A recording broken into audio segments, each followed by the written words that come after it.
10 சீட்டு வாங்கி கொடுத்துருந்ததுல நான் தெளிவாகவே இருந்தேன்.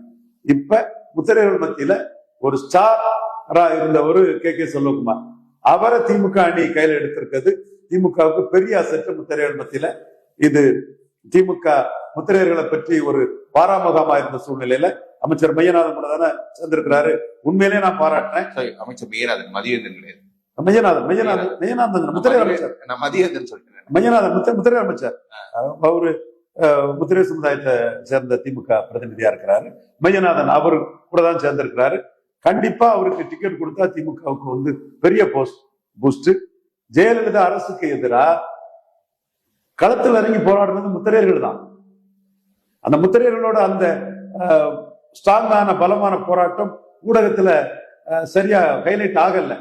நாம அப்பப்ப நியாயம், உங்கள்கிட்ட நியாயம் இருக்கு முத்திரையர்களுக்கு, அதை நம்ம பேசுவோம். ஒரு கட்டத்துல நாம முத்திரையர்களை முன்னெடுக்க காரணம் நடராஜன் பண்ண ஒரு அரசியலுக்கு ஒரு மாற்று அரசியலா நம்மளும் எங்களுக்கும் அரசியல் பண்ண தெரியும் தான் நம்ம பேசணும்னாலும் கூட முத்திரையர்களை பற்றி பேசுறதுல உண்மையிலே ஒரு சமநீதி தாக்கம் இருக்கு, சமநீதி பார்வை இருக்குது.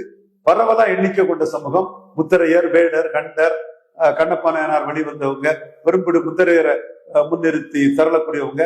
ஜெயலலிதாவே அவங்களுக்கு ஒரு நாங்க புரோ முத்திரையர் டேக்க திமுக எடுக்கணும்னு சொல்லும் போது திமுக அன்னைக்கு கலைஞர் எடுக்கல.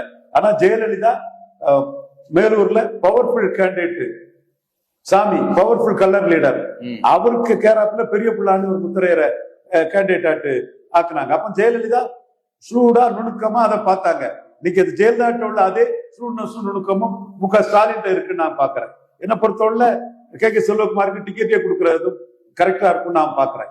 இன்னும் சொல்ல போனா பணபலத்தை மீறி 2016 நினைக்கிறேன் 5 முத்திரையர்கள் வந்து களத்துக்குள்ள நின்று நல்ல வாக்கெடுத்தாங்க. அதுல கே செல்வகுமார் நல்ல வாக்கெடுத்தார். சோ இன்னைக்குள்ள இதுல பணபலம் தான் பிரமாதமான பிறகு 21 தான். 5 முத்திரையர்கள் வந்து பெரிய அளவுக்குள்ள வாக்கு எடுக்கிறாங்கன்னா, திரள்றாங்கன்னா, அது முத்திரையர்களோட மிலிட்டன்சியாலையும் கே செல்வகுமாரால இருந்து அது முடிஞ்சது. அப்ப கே செல்வகுமார் ஒருத்தானவர், நிரூபிச்சவர், ப்ரூவ்டு. அவர் முத்திரையர் ப்ரூவ் பண்ணத அரசியல் கட்சி தலைமைகள் வந்து தலைமையில 2ஆம் கட்டத்துல இருக்கவங்க சரியா சொல்ல மாட்டாங்க. நான் பலமுறை பேசியிருக்கிறேன். பட் ஸ்டாலின் ரொம்ப ஷார்ப்பா புரிஞ்சு அதை எடுக்கிறாருன்னா ஸ்டாலினுக்கு நுண்மான் விளைவுல வந்து பாராட்டத்தக்கது.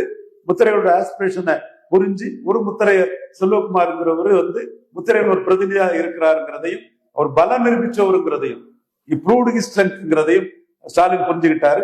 அவருக்கு 2024 மோடி பிரதமருங்கிறதுல கேண்டிடேட் அவர் கிடைக்கணும்னு நம்ம மனப்பூர்வமா ஆசைப்பட்டோம். அவரோட கட்சி நிகழ்வுகள் பலதிலே நான் கலந்துருக்கிறேன்.